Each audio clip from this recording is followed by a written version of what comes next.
Ako si Raya. I have story for you as something. Sammy at Suro. Si Suro. Haha. Isang araw si Sammy ay tumakbo mabilis. Ay pumunta siya dun sa oso ng isang araw. Kasi aalis sila ng kanyang nanay at tatay.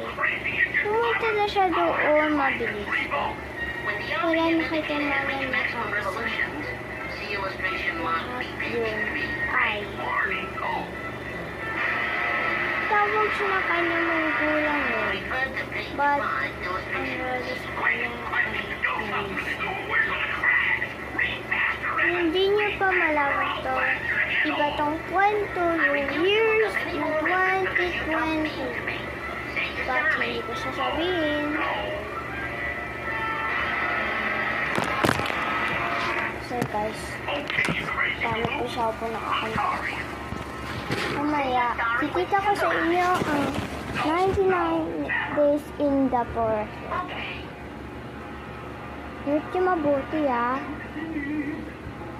kasi maninig niya kasi yun ay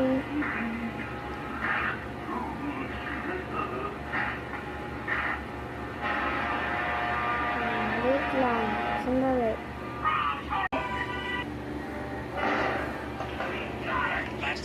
Wait lang, sandali. My company has selected you under no obligation to be the proud owner of The children thought that Mama would never find them as long as she couldn't see them. Turn the page. But Mama could still hear the children. The pitter-patter of their little feet led Mama right to them. Turn the page.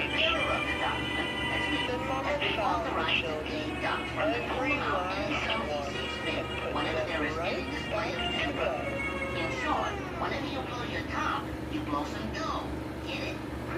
Allow me to be your most humble Goodbye. See you tomorrow na umaga na. Tulog po magulang po.